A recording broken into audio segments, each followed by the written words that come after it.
President. Okay. Oo. Hindi ko nga alam yun eh. Baka ganyan ginawa ni Barsaga dati, no? Kaya napamahal sa Meow, sikat.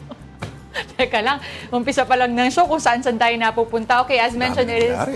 it is Thursday today, February 5, and ang dami talagang nangyayari na umpisa pa lang ng buwan yan. Pero today, today in history po tayo. A year ago, on this day, Sara Duterte became the first Vice President in Philippine history to be impeached by the House of Representatives.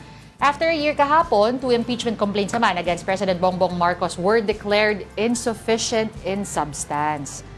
So nakita natin yan, no, actually, dito sa show, nadinig natin yung result ng complaint by Attorney De Jesus as well as yung Maza et al. Parehas ngang declared as insufficient. Sa presidente yan, ha? Yes, sa presidente. Oo. Insufficient in substance. Baka magkahalo-halo. So, yung kahapon sa botohan, effectively dismissed. Walang mangyayaring trial, walang magpo-proceed. Ngayon, in the next few days, abangan natin kung ano naman ang magiging kapalaran nung sa Vice President. Yan.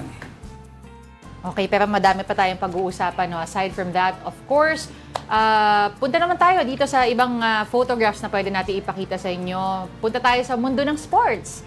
Pinay tennis star Alex Ayala powering through the Abu Dhabi Open quarterfinals. Ang dami na puyat dito pero worth it. She recovered from a flat start in the deciding third set to pull the rug from under Belarusian netter Alexandra Sasnovich 2-6, 6-4, 7-6. So, nangyari dyan, no third set, she was down 0-4, pero siya pa rin yung nanalo, not 7-6. Wow. Kaya gigil na gigil si Alex right after the win. And then what's next for Alex? It is going up against world number 11, Ekaterina Alexandrova. The Filipina sensation also plays in doubles with Indonesia's Janice Chen. And they face Zhang Shui and Cristina Buxa in the quarterfinals. Pwede pala yun, no? Gahalo-halo yung mga bansa. Alam mo, ang tawag dito kay Janice Chen at saka kay Alex Ayala ay sibling. Oh. Oo, Southeast Asian siblings. Oo. Tapos dapat may mga jewelry sila. Ganon, pwede rin naman. Sibling. Oo. Pero matindi yan, no? O nga pala, nung una tinitingnan ko yung picture, yung nakikita po ninyo, no, sa gilid ng screen. Akala ko nung una meme. So, inis po nung una, nabobobo na ako, no? Hindi ko nagigets eh. Hindi, nanggigigil Hindi pala siya meme. Oo. Okay. Kasi di ba yung parang mga Drake memes, di ba mga ganyan? Mga ganyan, may mga reactions. May ganyan nung una, Oo. tapos may... But she was really, punching the air. Talagang she was shouting, enjoy and celebration. Kasi grabe yung ginapang niya. Akala ko, grabe yung Pinoy fans. At grabe rin ang Pinoy fans. Actually, hindi, all the anchors internationally, talagang yun yung pinag-uusapan nila. Ang sabi nga, may nabasa ako, na parang every game for her is a home game. Dahil sa hatak ng mga fans. Saan ka pa? Tapos kahapon, hinarap niya yung mga fans niya. Kinausap niya, Tagalog siya. Tapos bitin pa, gumawa pa siya ng video. O binabati yung mga fans. Iba talaga. Pero eto, ang fan nito talaga, producer natin. Kahit mga ka-ira niya to eh. Oo. Mamaya may bibirit na dito sa ko, Yung mga earpiece kanta ko. nito, yung mga alam na mga mahilig pumunta doon sa... Pag umorder ka ng isang beer, ay isang pitsil yung dadating sa'yo. Ganon? Direct, huwag ka na magmaangan. Kala mo si Direk, tatahimik lang yan. Oo. Oo. Yung pag part ng Do I have to say the word? Pag! Boom. Magsisplit na yung performer. Ayun. Literal na magsisplit siya at maririnig mo yung kalabog talaga sa tablang stage. At may pole sa gitna. Ayan, ay pinakita nga natin, na Bryan Adams on his recent concert dito sa Manila at the SM Mall of Asia. Sabi niya, his Manila show is the best night we ever had. Oo. Diba? These are the best days of my... Anong favorite Bryan Adams song? Naku, mahina ako sa mga songs. Kailangan mong kantahin sa akin para sabihin ko, ay gusto ko yan, ganun. Hindi mo ako maiisahan. Ano ako, uto-uto? Hindi, ganun talaga. Pag Ako, tinanong Summer mo of 69. Hindi ko nga alam yung mga ganun. Kailangan mo talagang literal Maganda na kasing kantahin lyrics sa akin. yung bridge, yung chorus ang ganda. Tapos, hindi lang siya referring to a specific point, pero parang ngayon, pag naririnig mo siya, parang always harks back to memory. Talagang may standing in your mama's porch, I know that we can last forever, parang ganyan. Naku, sana may And bumulong these are sa the akin na best kanta. days of my life. Ayan. Okay. See, nung medyo tinuloy-tuloy mo, naisip ko na. Oo. Kasi pag nilagyan ko ng konting tono, sisingilin na kita. Masahe. Everything I do for you. Ano pa ba yun? Marami. Tapos may isang indie performer naman, ang pangalan niya, Ryan Adams. Oh. Ito si Brian Adams ay Canadian kasi ito, no? Pero distinctive yung kanyang rasp. So, marami pa ring fans ang mga 80s acts like Brian Adams. Yes. Kala ko nga si Sting kanina eh. Nako, baka wala tayong producer noon na isang linggo kung si Sting ang nandito. Correct. Oo. Okay, we move on to our third feature, which would be the University of Santo Tomas main building, Arch of the Centuries, and the Carillon glowed in orange and blue Aba. on Wednesday in observance of World Cancer Day. So launched as part of a 3-year campaign, the United by Unique theme celebrates the individuality of every person's experience with cancer. Ang selebrasyon na yan ay hindi lang doon sa patient mismo pero sa mga pamilya rin nila sigurado dyan. Ako, nakaka-relate ako dyan kasi iba-iba talaga ang dynamic kasi ng isang pamilya. That's right. So iba rin ang kanilang response to a situation. At related to this, very important, is a reminder from the NCD Alliance on the observance of World Cancer Day yesterday. Katie Dane, the CEO of NCD Alliance, said, and we quote, "If we want to reduce the cancer burden, we also need to reduce the non-communicable disease burden. It is indisputable that tobacco, alcohol, ultra-processed food, and air quality are major drivers of multiple kinds of cancers. The fight against cancer is, to a large degree, against NCDs, and prevention has to be pivotal." Yung NCDs ay non-communicable diseases. Oo. So, ito yung mga sakit sa puso, Yeah. at yung cancer. Pero, may economics din involved dito, That's partner. right, oo. Kasi, halimbawa, hindi naman lahat ay, aminin natin, mahirap maghanap ng fresh food.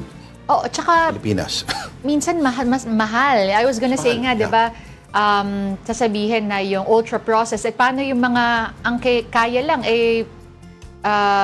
delata here and there. Correct. Di ba? Di lang yun. Kapag kasyahin. Yung air quality. It's not as if sinasadya ng mga taong pumunta sa mausok na kali. Oo, nandun talaga ang lahat ng mga trabaho nandun. Okay, so prevention ang isa sa mga panawagan dito. Sa ibang bansa, yung health system nila, every year, kasama sa check-up. So, nape-prevent nila yung mga cancer sa thyroid, sa breast, lalong-lalo na. Dito kasi, aangal lang pagbalala na. Actually, feeling ko nga kailangan, meron ding information drive Kasi ang nakasanayan natin dito sa Pilipinas, usually, yun nga, yung pupunta ka lang ng ospital pag talagang hindi ka na makatayo, hindi ka gumagapang ka na, Yes. Kasi iisipin mo, mahal, iisipin mo, wala lang, lagnat laki lang, mga ganyan. So, Pwedeng lagyan ng Vicks, matatanggal na. Si Joko yun. Early detection. Yun Oo, siguro. oo. Yan ang kulang talaga sa Pilipinas. Parang sa mga dentista rin, di ba? Pupunta ng dentista pag Pag masakit na yung ngipin, oo. Ano sinasabi kaya ng mami mo pag gano'n? hindi, usually ang recommended talaga is mga twice a year. Kung ako sa mami mo, pag Oo. may pampasok, Kapalakpakan niya. slow ka lang. Ganda na, di ba? Pwede nga, mapakitry nga. Doon sa mga suki mo na lang para... Ano na, masakit ang? Kasi, isang taong ka hindi pumunta, di ba? Ganda gawin nun. All right. So, moving on to the headlines at this hour, beginning with the coup at the upper chamber averted. An averted coup at the upper chamber. And ano kaya ang mga nangyari, partner, Okay. Supposedly, si Senate President Tito Soto, kinonfirm niya mismo sa mga interviews na nagkaroon talaga ng power struggle behind closed doors. Okay? At ano kaya ang katotohanan? Ready na ba ang ating mojo sa Senado? Makakausap natin? Hindi, may VO muna tayong ipapakita. Sige. Oo. Panoorin muna natin mga nangyari sa report na ito. Grabe, sobrang excited. Daming nangyari kahapon. It was Senate President Tito Soto himself who confirmed that there was once again an attempt to replace him as leader of the Senate. But Soto said the move was blocked by his colleagues in the majority. Soto said he was not concerned despite rumors circulating yesterday afternoon that he could be replaced as Senate President. He added that he is ready to take on whatever role his fellow senators may give him. Wala, nakakatuan lang namin. Pero may attempt pa talaga, sir, na magpalit ng leadership? Well, better ask them.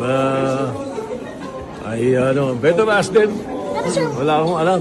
I can do any work in the Senate. I can be majority leader, minority leader, Senate President, or even a regular senator. I have no problem with that. The name of Senator Loren Legarda has once again surfaced as a possible replacement for Soto. Legarda served as presiding officer and took the rostrum when the session resumed after the afternoon break. Earlier, Senator Mig Zubiri even joked about it, addressing Senator Legarda as Madam President. Thank you very much, Madam President. Madam President, nice to see you on the yes, session resumed already, right, Madam President? Yes, session is resumed. Soto said they were simply having fun. But he also confirmed that there are plans for Legarda to sit as Senate President before the end of the 20th Congress. This was Soto's response when asked about the reported term sharing arrangement in the Senate presidency. Earlier, Senator Kiko Pangilinan posted a photo with several members of the majority bloc, including Legarda with a caption, "Power Sharing." After the session, the senator even posed for a group photo. According to Senator Zubiri, the Senate majority remains strong and united. At para bigyan ng linaw lahat ng inyong mga tanong, pati na rin ang tanong of this representation, Your Honor. Kasama po natin ang kagalang-galang na si Mary Mon Reyes na siguradong-sigurado ako pagod na pagod pag-uwi kagabi sa dami na nangyari. Mary Mon Reyes, unang tanong. Ibang-iba yung mood doon sa first part sa interview kanina kay Senator Tito Sen, ano? At iba na sa yung tono niya yung kanina, mga interviews kanina. Kahapon ba talagang nakita na nanganganib na talaga Mary Mon Reyes?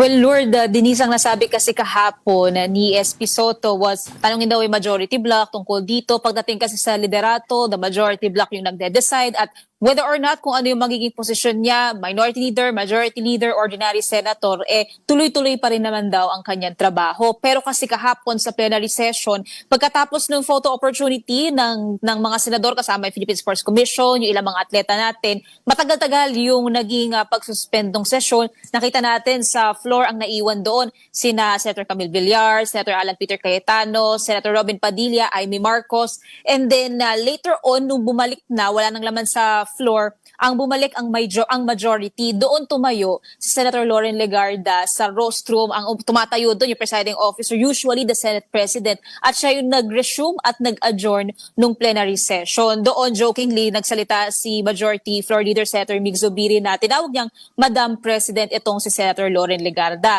Pero kanina naman, nakapanayam ng media itong si Senator Loren bago siya pumunta sa hearing ng Committee on Local Government. Ang sabi niya, wala pa raw siyang idea. Kasi kaninang umaga naman, ang sinabi ni SP Soto sa isa nating sister news program, walang nang power sharing na usapin, kundi plano nilang paupuin si Senator Loren Legarda bago matapos as the first woman Senate President, bago ang matapos yung term nila sa 2028. So that's after the 2027 budget. So hindi na raw yung term sharing, kasi ang term sharing, ibig sabihin, 1.5 year, tig 1.5 years sila, o kaya naman tig 1 taon sila. So ang plano nila, they plan to make her SP towards the end of her term, towards the end of the 20th Congress. Kahapon din kasi nag-post ng picture nga sina Senator Kiko, pero ang sabi niya, napagkatuwaan lang daw yun, nagkabiroan lang, nabanggit daw doon yung power sharing, pero still, pinahapyawan din naman ni Senator JV kahapon din yung naging usapan nga ng possible power sharing. Pero pinaka-latest kanina umaga, mukhang plano nilang iupo si Sen. Loren by the end of the 20th Congress. Matindi. Kasi Mary Mon, kung tutuusin,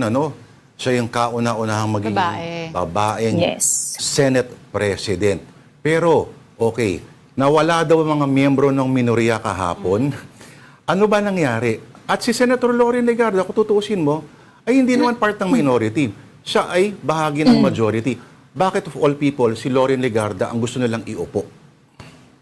Ito kasi yung napapabalita at nabanggit ni na Senator Ping Lacson na may mga senador daw from the minority na kumausap dito sa senadora at parang inoffer yung leadership. Pero ang sabi naman kanina ni Senator Loren, kakausapin niya raw muna si SP Soto doon sa planong paupuin daw siya kasi wala pa raw siyang idea tungkol dito.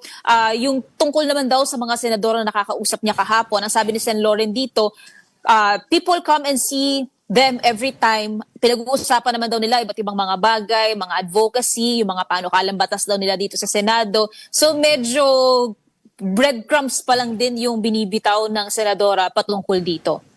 Okay, meron man pero they talk about their plans up until 2027 na parang alam nila na sila pa rin yung mayorya hanggang sa taon na yun. Where's that confidence coming from?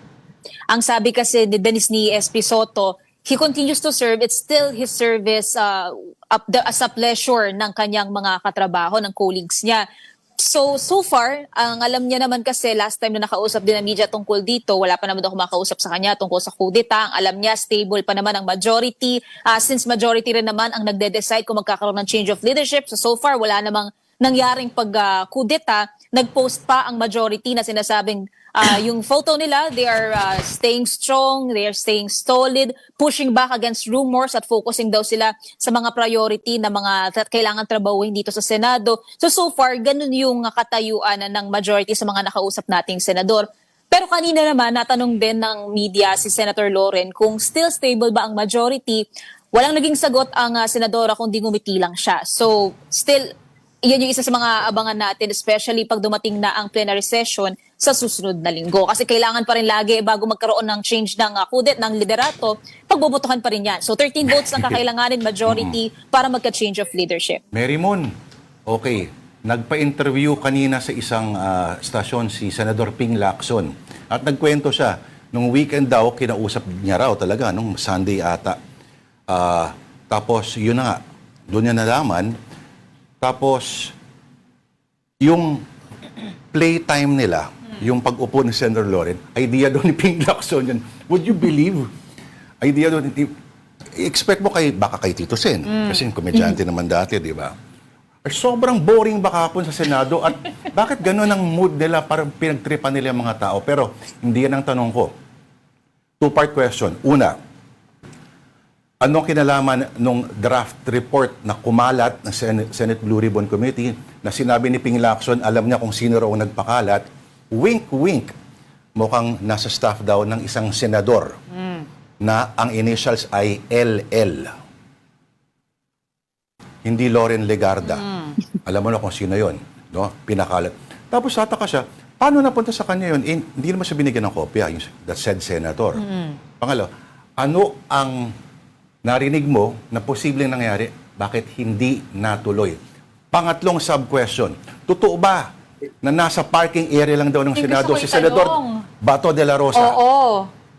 Okay, Lord, yung sa una, ito kasing umikot kasi nag-circulate yung draft partial report ng Blue Ribbon Committee. Nakalagay kasi sa loob niyan yung mga recommended charges na kinonfirm din ni Senator Ping na oo, yun yung pinakakasuhan din according din sa kanilang magiging report. Pero still unofficial, pero kinonfirm niya yung charges against Senator Jinggoy Estrada, Senator Joel Villanueva, Senator Chis Escudero, former Senator Bong Revilla. Kasama rin dito yung mga kongresista, sina Congressman Zaldico, Congressman Mitch Cahayon Uy, even si former DPWH Secretary Manny Bonoan, even yung mga kontratista na may kinalaman sa flood control scandal.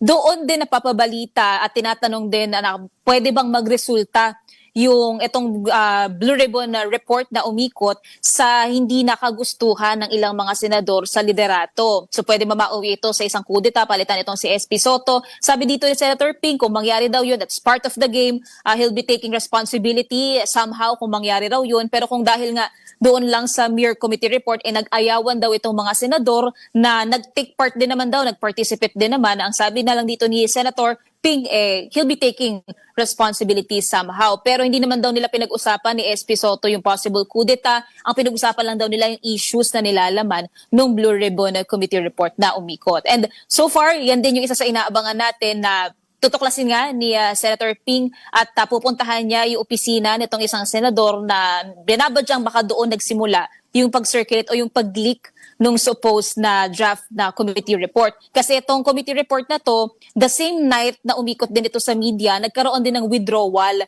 ng pirma ng 3 senador. Ito sina Senator J.V. Ejercito, Senator Sherwin Gatchalian, Senator Mig Zubiri. At ang paliwanag nila doon sa letter, kailangan pa raw nila ng oras para intindihin pa, aralin pa yung content ng report. So far, ang nangyayari, 3 pa lang yung pirma na meron si Sen Ping or 4 including siya doon sa committee report. Ikakailanganin 11 para malakad na to sa plenary, sa floor at doon na ulit mapag-usapan talaga ng sa pinal na yung committee report.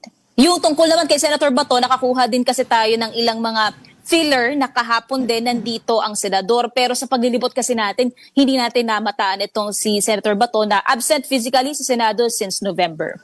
Kasi nandun daw siya, dahil in case magkabotohan, Kailangan yung boto Yes. niya. dagdag siya. Kumbaga, yan ang malaking warm body talaga na tinatawag. Pero baka nandun na rin, kumubra na rin siguro ng sahod. Malay mo, di ba? Eh, kahit nasan pa man siya eh. O Masahod, namimiss niya di yung ba? mga di ba? Uy, kahapon, si Joel Villanueva dumating. May tinatanong yung kasama natin, si Mian Los Baños sa kanya, no? Tungkol doon sa draft report. Hindi ko narinig yung sagot. Narinig mo ba, Mary Moon? Lord, ang nasabi dyan ni Senator Joel, parang, who is the Blue Ribbon Committee? Kasi ang natanong dito na yung nilalaman nga kasi part si Senator Joel doon sa mga pinakakasuhan or may recommended charges. Pero yun lang yung naging short na answer ni Senator Joel. Parang sino raw ba yung Blue Ribbon Committee? Isang tao lang daw ba yun? So yun lang. Medyo naging short lang din yung sagot ni Senator Joel. Napaka-apocryphal naman nun. Ito pa, may isa pang medyo kiskisa na naman. Part 2 or 3 na ito, Senator Ping Lacson with Rodante Marcoleta. Kasi sabi nung isang senador, yung senador Marcoleta, i-donate na lang daw yung Kalayaan Group of Islands sa China. Sabi ni Ping Lacson, hindi ko makapalagpas yan. Kasi sumagot daw talaga siya. Inabot mo ba yan, Lord. Erwan? And precisely, bukod kasi dyan sa naging komento ni Senator Ping, dapat din kasi sa plenary floor kahapon, isasalang din yung Senate Resolution number 256. Ito yung expressing the sense of the Senate na kinukondena nila yung pambabatikos ng Chinese Embassy sa mga opisyal ng ating pamahalaan. Pero hindi rin yun nangyari. Pero ang sabi ni SP Soto, next week naman daw, mukhang matitake up na ito. Sadyang pagbalik lang kasi kahapon nung sesyon, sa rostrum, si Senator Loren ang tumayo, nag-preside, ni-resume niya, in-adjourn din, kaya naging maikli lang din ang session kahapon. So next week, asahan natin na isasalang ulit yun, interpellation ulit yun, posibleng kung hindi pa tapos si Senator Marcoleta, ang nire-raise niya kasi talaga lagi dyan ay yung coordinates daw para maging malinaw kung ano nga ba yung West Philippine Sea, hanggang saan daw ba talaga yung WPS na dapat pinoprotektahan ng bansa. And doon natin makita kung pagka natapos daw yung mga debate, sabi ni Senator Biggs, pwede na raw hopefully mapagbotohan at umaasa si Senator Biggs na maia-adapt nila yung resolusyon. Alright. As always, thank you for that comprehensive, pero bitin pa rin tayo sa oras, sa update, ang ating mobile journal. Mary Mon Reyes. And the day after the House struck down 2 impeachment complaints against him, President Marcos is back in the public eye. He is set to attend the launching of the TESDA Skills Passport mobile application this afternoon. The digital passport aims to centralize workers' training credentials and make skills verification easier for employers. The President will also attend the Philippine Telco Summit 2026 in Pasay City at 3 p.m. Okay. Time out muna, partner. Hindi ba marami pa tayong kwento sa kanila? Madami pa At kaming hindi ba babalik ang programa natin? Tama. Ang pangalang programa natin? Afternoon Delight. Yun, no? Tutok lang kayo. This is AP News Minute. The latest group of Palestinians returning to Gaza arrived into Khan Yunis early Wednesday. This follows the reopening of the Rafah border crossing with Egypt earlier this week.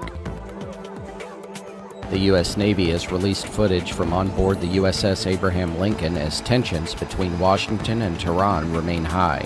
The footage, filmed in the Arabian Sea in late January, shows fighter jets taking off and the aircraft carrier taking on supplies.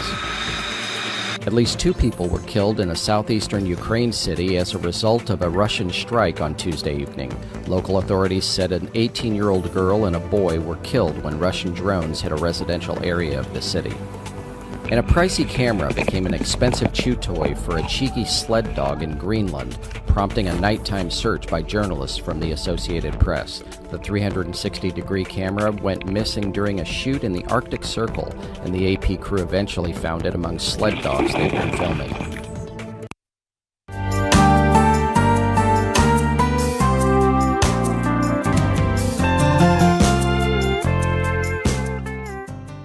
And we are still Afternoon Delight on One News. Ako po si Lourdes Vera. Ako naman po si Denise Tan. Magandang hapon pong muli. In the news, Cavite 4th District Representative Kiko Barzaga has been slapped with another suspension. In a vote of 238 in favor and 10 against, Barzaga was again suspended without pay. The new sanction comes just 5 days after the completion of his first 60-day suspension. The House Committee on Ethics said that instead of showing reform, Barzaga's action worsened the situation. Barzaga, for his part, hit back at the House, claiming he is being used to divert public attention from corruption issues. Yung sa sama ng loob, it's mixed because, well, ultimately, this is still pushing the issue away from the flood control, which is what we should prioritize first, and also the rampant corruption that we see within the government right now. Meanwhile, House Majority Leader Sandro Marcos has declined to comment on the junking of the impeachment complaints against his father. He also addressed a few more issues in a rare media conference that happened on the same day President Marcos was inoculated from any further ouster efforts via Congress. More from this report. I am not the right party, or I have no moral authority to be discussing anything to do with the impeachment of the president, given my familiar relation with him. It's best for me not to comment. That is the response of Ilocos Norte Congressman and presidential son Sandro Marcos when asked to comment on the junking of the impeachment complaints against his father, President Ferdinand Bongbong Marcos Jr. This after the House Committee on Justice decisively junked the 2 complaints filed on January, citing both are insufficient in substance.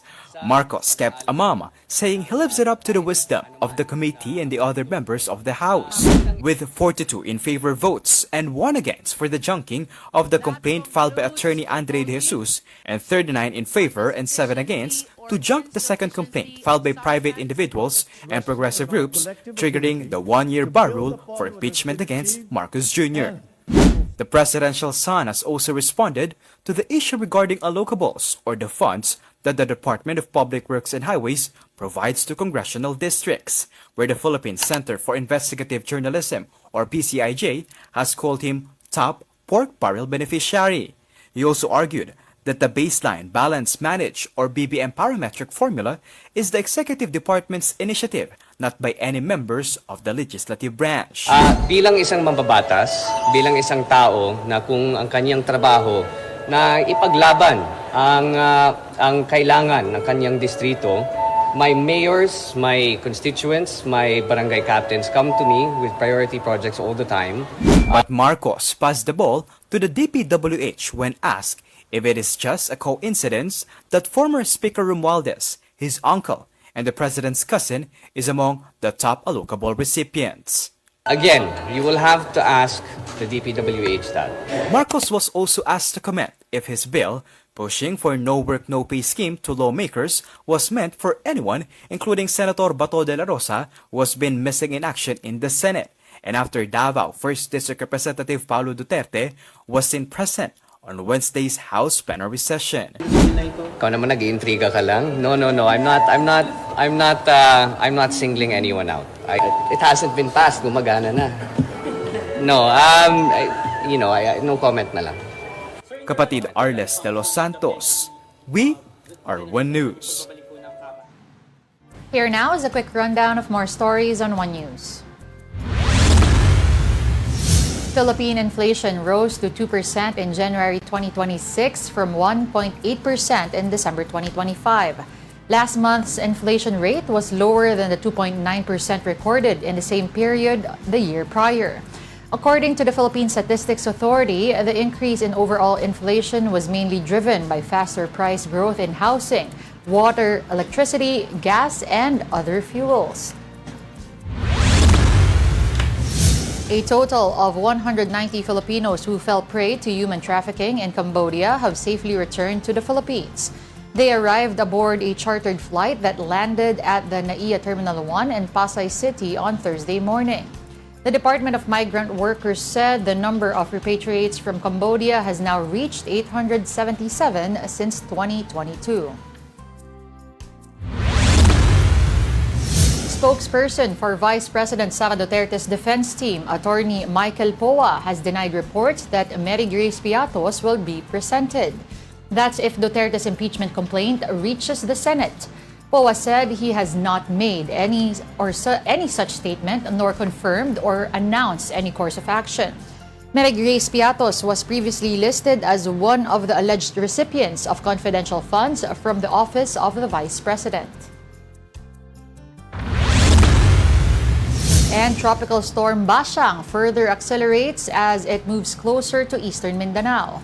It was last spotted 295 kilometers east of Hinatuan, Surigao del Sur with winds of 65 kilometers per hour and gustiness of up to 80 kph. Bashang's center is forecast to make its initial landfall over Surigao del Sur tonight. It may also pass close to or make another landfall over Siquijor and the southern portion of Negros Oriental by tomorrow afternoon. As of 11 a.m. today, signal number 2 is up over parts of the country.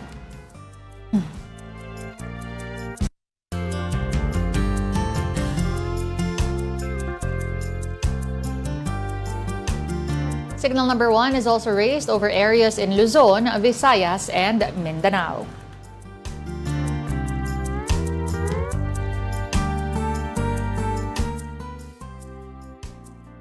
Meantime, a blue alert has been raised over the entire city of Cebu as authorities prepare for possible effects of Tropical Storm Bashang.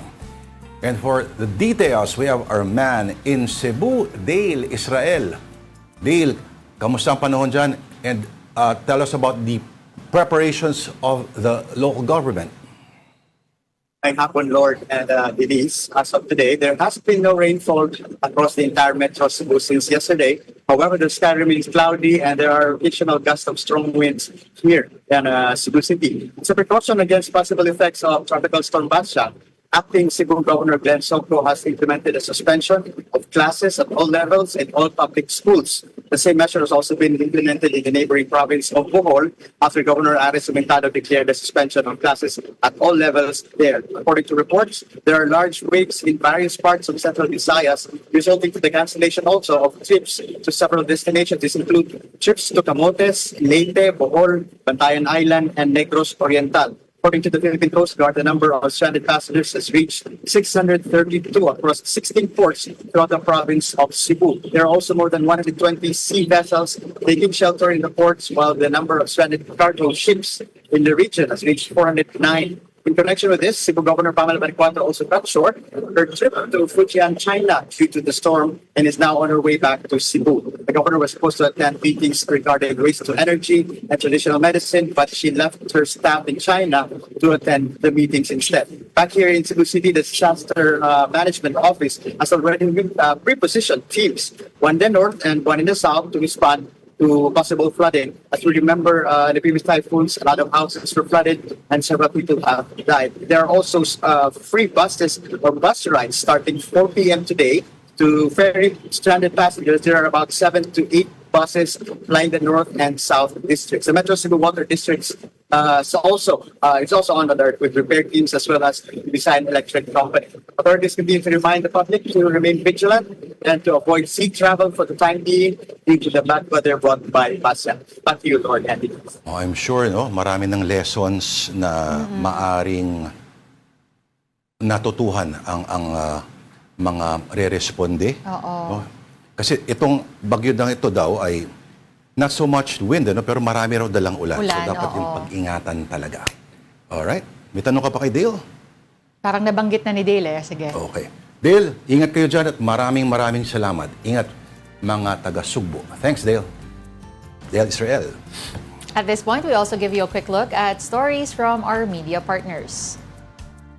The Philippine Star is reporting about the resignation of Edvic Yap as representative of ACT-CIS party list. The House plenary was informed of the decision on Wednesday, February 4, right before session adjourned. Yap did not give a reason for his quitting, though he is one of the lawmakers being investigated for his alleged ties to questionable flood control projects. Edvic's brother, Benguet Congressman Eric Yap, is also being tagged in the issue. Meantime, Business World has an article on the 8.18 billion peso loan agreement between Japan and the Philippines to rehabilitate the MRT-3. This was announced by Foreign Affairs Department Secretary Maria Teresa Lazaro, who said the loan will restore the train line to its quote as design condition. The loan, with a repayment period of 40 years, will cover, among others, replacement of MRT-3's mainline rails, overhaul of train vehicles, upgrade of tracks, signaling system, communication system, and various maintenance and station facilities. The rehabilitation is expected to be completed by October 2029. Now, for more details of these stories, you can visit the social media pages of the Philippine Star and Business World. Do check out as well the social media platforms of One News PH for the very latest news. On to another story. There's a gentle warning against the now viral Money Hunt Challenge, with it sometimes turning dangerous for participants. And more than that, experts believe that the activity reflects a rather disturbing social imbalance. The News 5 correspondent Mon Gualvez reports. Sa videong ito, makikitang nagtatakbuhan ng grupo ng mga lalaki sa gilid ng isang sasakyan. Nadaganan na nga nilang isa't isa sa pagmamadali. Pakay kasi nila ang kahong ito na may nakadikit na pera. Nakuha niya na. Okay, bibigyan ko na lang kayo. Sige, si tatay yung nakauna talaga. Sige. Sa isa pang video, halos magkasakitan na ang dalawang lalaking ito. Makuha lamang ang pera sa likod ng isang poster. Ito ang Money Hunt Challenge na patok ngayon sa social media. Pinuntahan ng News 5 ang grupo ng magkakaibigan sa Cabuyao, Laguna na pawang vloggers na rin sa lugar. Gusto ko po makapagpasaya ng mga tao tsaka makatulong sa iba, sa mga walang-wala. Kami po yung superhero nila. Isa sa kanila, si Efren Banal, aka Kuya JR Vlog sa Facebook. Hindi kalakihan ang kita niya sa pagiging delivery rider. Pero minsan na siyang natulungan ng content creators. Kaya ang pangako niya sa sarili, tumulong din sa iba. Kasi hindi naman po tayo may pera, kumbaga pag may natitira po sa sahod ko, siya ko naman pong i-share din sa mga followers ko. Kasi yun po yung naranasan ko nung nakarang taon na kailangan ko talaga ng pera at pambili ng bigas. Inabangan namin ang paglapag nila ng pera sa isang kalsada sa Cabuyao. Tinago nila ito sa ilalim ng mga bato. Pagka-post nila kung nasaan sila, abay wala pang 5 minuto, may mga naghahanap na sa lugar. Ang mga nakatanggap, labis ang pasasalamat. Bihira kang makakapulot ng gantong pera. Opo. Kaya napakalaking tulong ng mga vlogger po. Aminado, mga nakausap naming vloggers, nakikinabang din sila dito. Kaya bilang ganti, minsan nga raw, grocery items ang pinamimigay nila kapalit ng hahanaping pakulo ala Bring Me. Sabi ng mga eksperto, likas daw talaga sa mga Pilipino yung pagiging matulungin. Mas lumakas nga raw ito nung pandemya kung saan mas naunawaan yung pakiramdam ng walang-wala at may kakayahang din na tumulong sa kapwa. Para sa sociologist si Dr. Gerald Abergos, entertaining ang Money Hunt Challenge. Pero nakababahala raw na mas napapakita nito ang power imbalance at lumalalang sitwasyon ngayon ng kahirapan sa lipunan. Dagdag pa nga ni Doc Abergos, baka mawala na ang sinseridad sa tunay na pagtulong. The point here is, para saan yung ginagawa? Is it really sa pagtulong sa tao? Is it really for entertainment? Is it for views? Nanonormalize natin na naaapi ang mga mahihirap. Nanonormalize natin na bago sila matulungan, maghirap muna kayo, hanapin nyo muna to. Para bang pinaghahabol natin sa yung manok na pinaghahabol mo sa patuka. Hiling ni Doc, wag sana masangkalan ng dignidad ng isang taong nais matulungan. Baka raw kasi ang ending, mapahiya ang iba, lalo na yung nakipag-agawan at hindi naman nakakuha ng pera sa bandang huli. That's so degrading. Just because it's just a game. Now, kung titignan natin gano'n, manonormalize kasi na, yung mga mahihirap na yan, kaya lang ano yan, kasi hindi na nagtatrabaho yan, maghihintay na lang yan ng money challenge at yun na lang ang gagawin nila, yun na nakakaawa yung mga mahihirap natin kasi nagbabago rin ang perspective ng karamihan na hindi lahat ng mga mahihirap ay ganun. Sa huli, paalala ng mga eksperto, malaking bagay ang ganitong uri ng challenge para mabuhay ang bayanihan spirit o pagtutulungan. Pero kung nagagamit na rin ito para pagkakitaan, mukhang ibang usapan na raw yan. Siguro magkaroon ng version yan na Na ano? medyo upscaled. Ano? Maleta na puro pera sa batasan sa Kongreso. O sa DPWH, hagis mo. Yun na ng pag-aagawan. Papatayan sila, mag-aagawan sila tuloy. Hindi, pero sana kung gusto nyo pong tumulong, iabot nyo na lang ng Obviously, maayos. hindi Oo. yun pagtulong kapag may... Yun na nga meron Parang kasing mas mga videos. priority yung to get traction, social media. Hindi, pero either way, if you want to record it, pwede rin naman na kung gusto mo talaga i-record, edi iabot mo na lang. Hindi na parang nakikipag-agawan pa yung oo. You wanna see the struggle is real? Parang gano'n, di ba? Hindi, yung iba kasi yun talaga ang dahilan eh. Pero wag naman sanang dumating pa dun sa, yun nga, yung sinasabi, no, na nasa video pa na nakikipag-agawan yung mga kapatid natin. Oo, walang dangal yun. Oo. Oo, talagang degrading naman yun. Yun na lang pag-agawan nila yung Senate seat. Kung gusto nila, kung umupo ang sinong gustong umupo, ano. Okay, Right. sige na nga. Pagawa ng maleta. Again, this is Afternoon Delight on One News. You just need to pause for another break. We'll be right back. This is AP News Minute. President Donald Trump said he and Chinese President Xi Jinping discussed Iran during a call amid U.S. efforts to isolate Tehran. They also addressed key issues in the U.S.-China relationship, including trade, Taiwan, and Trump's planned April visit to Beijing. Border Czar Tom Homan says the Trump administration is cutting immigration enforcement officers in Minnesota after state and local officials agreed to turn over arrested immigrants. About 700 of the roughly 3,000 federal officers deployed across Minnesota will withdraw. The Washington Post is laying off 1/3 of its staff across all departments. Executive editor Matt Murray announced the changes during a Zoom meeting, informing newsroom employees they would receive emails indicating whether their roles would be eliminated. Armed extremists killed at least 162 people in attacks on the villages of Woru and Nuku in Kwara State, Nigeria, according to a local lawmaker. The assaults were attributed to the armed Lakurawa group linked to the Islamic State.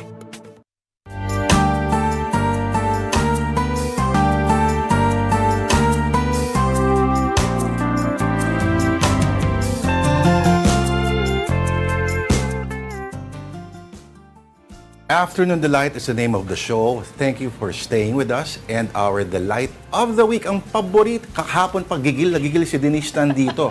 Nung pinasok ko, naglaway na agad ang babae. Like Pavlov's dog.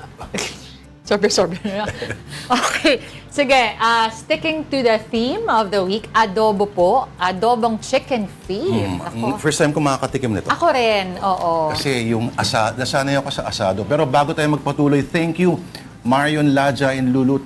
Sorry Oo. yung napunta sa akin yung pansit eh. So, babawi na lang ako at papalitan ko in time. Kasi inubos namin eh. Ni Kuya Bitong. Sarap! Nako. Ano to? Ano? Mandaluyong din eh. Oh, yung pinagkuhanan. Yes, start with tongons ba yun? Tog. Basta. Pero, Okay, pero tignan sana natin next time mag-message sila para Pumunta siya sa kabilang building kasi. Sabi nung guard, uwi na raw ako. Ayun lang, nandito lang tayo. Sabi ko, ibang building. So sabi ng guard, sabi naman ni Mario, paano mo yun? May programa pa yun ng 2:00. I should know. Sorry.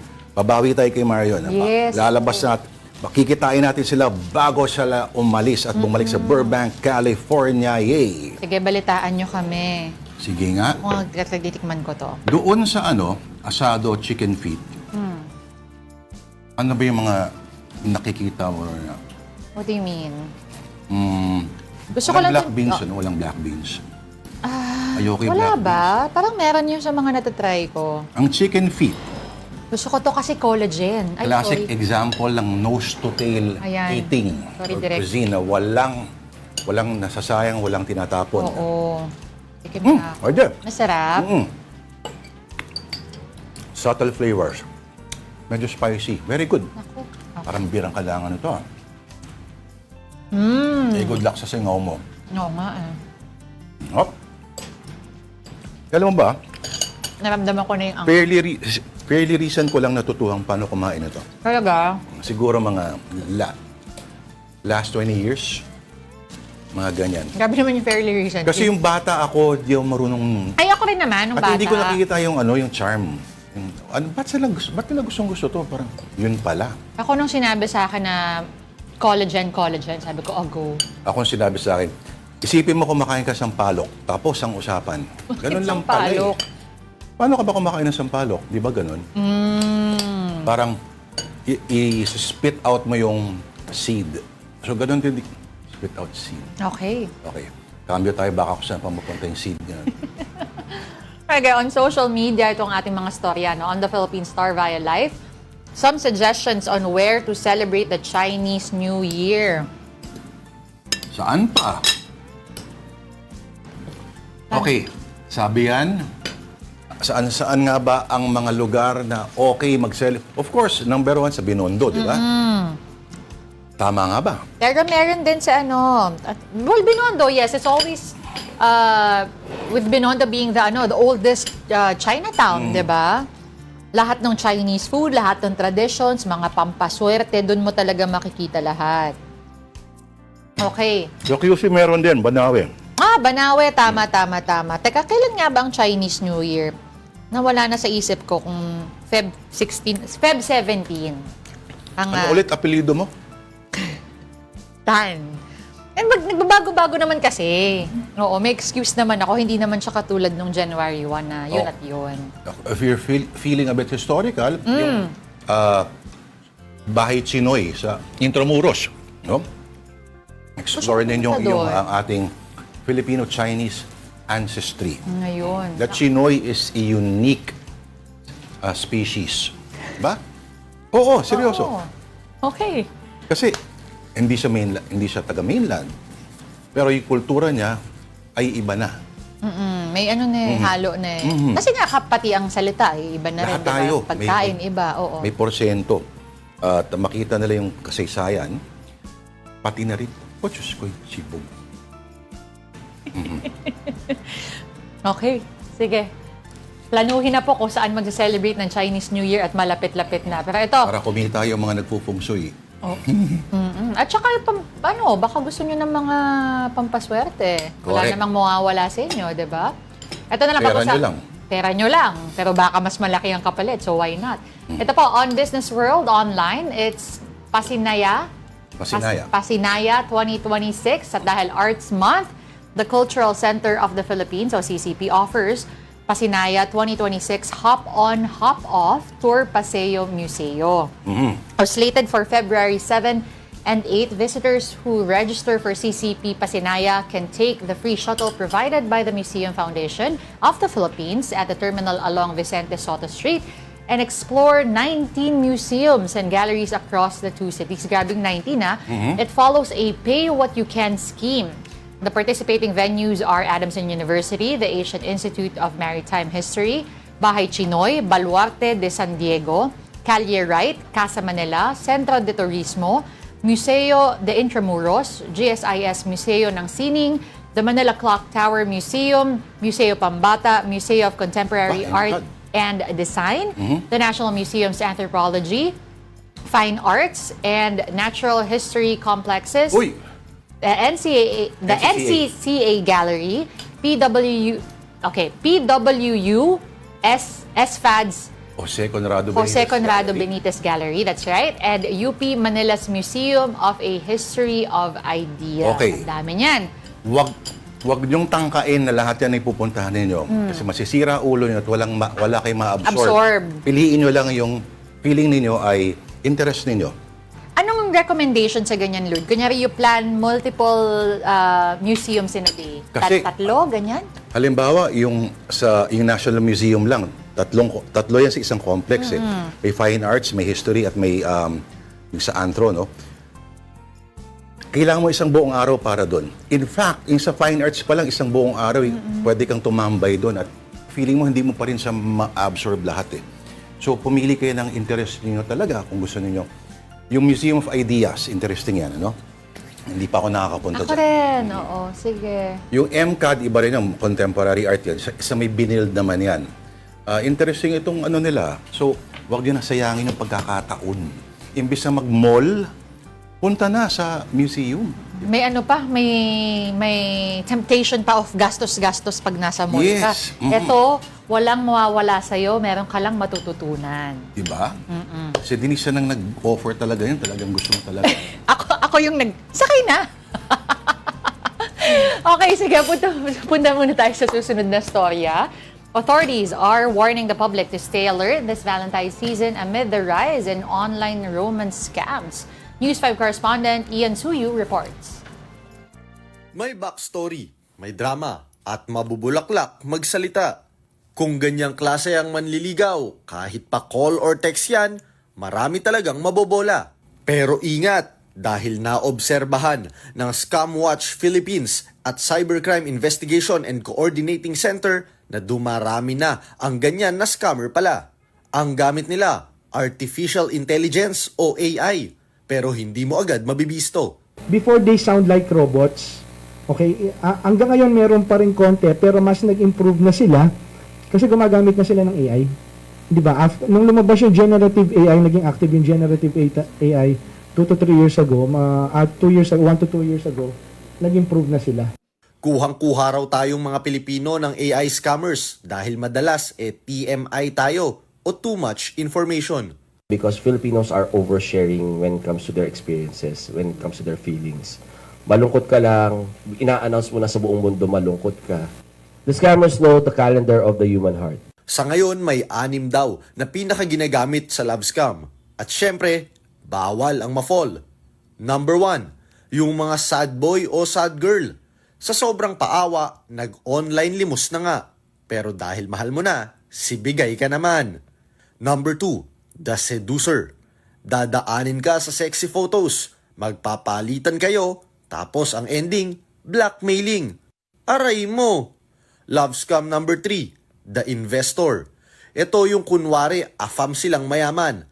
At dahil bet mo rin ma-achieve ang ganyang lifestyle, si-invest ka naman sa peking crypto. Love scam number 4, the serviceman. Dito, target ang matatandang babae pero mayaman. At ang manliligaw kuno, mga sundalong foreigner. Number 5, the escort. Sila yung willing daw makipag-meet up pero papa-money transfer muna. Yun nga lang, no-show sila. Aray mo ulit.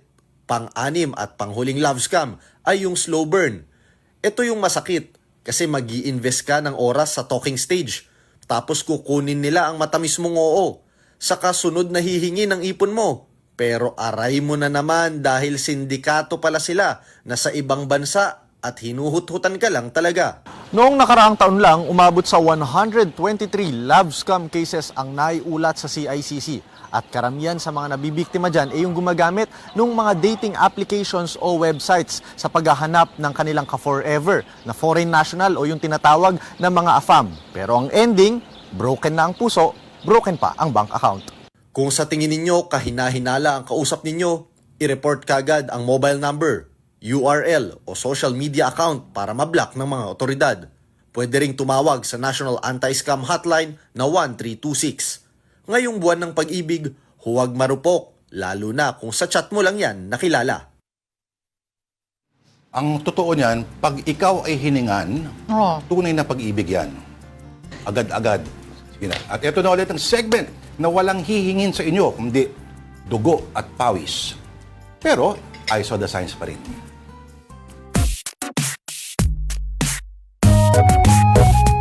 Today's edition, current events. Tita D, unang issue, operating hours ng government offices mula sa We Are Millennials. Okay, I work 9 to 5. Government offices are open 9 to 5. Oo nga naman. So, ang target citizen nyo ay unemployed? Yes. Ganun talaga. O yung mga pumupunta ng mall. Next, West Philippine Sea, post mula kay political heckler Ronald Llamas. Senador. 9 Hudas line. Ito talaga siya, no? Okay, ito last current event. Issue sa Department of Tourism. Post from FTTM. Alin sa mga sumusunod ang kabilang as sa New Seven Wonders. Number 1, hindi ko mabasa. Ito, Puerto Princesa Underground River. 2, Heritage City of Vigan. C, Tourism Secretary Cristina Frasco. Or D, all of the above. Sagot dyan ay... Ay? C, siyempre. Aba. See you all tomorrow. Ayun. Nais natin. Kasi alas 3 Alas na. stress na. Bawi tayo sa mga pagbati natin sa ating mga viewers. Pero yan, no? Naku. Ito ay litrato nung Mayor pa lamang. mayor siya sa Liloan. So hindi naman... So kasi nungalingan yung sinasabi na mahilig siya magpa-picture. Ito ay ano, 'di ba? Senior ba? Senior Citizen Citizens Card. Card ng Liloan, Cebu. Nabasa pa kaya ng mga senior yung benefits? I'm sure, pero pag nakita nila yung larawan, liligaya ang araw nila. Pampahappy. Yun ang point niyan. Because beauty does not need any justification. And I saw the signs. Okay, that will have to do it for us this Thursday, February 5. Thank you for watching Afternoon Delight. Again, ako po si Denise Dan. Join us again tomorrow, 2 p.m. Ako po si Lourdes de Vera. Kapatid, we are one news, all sides, all the time. Have a delightful afternoon. Isingaw siya.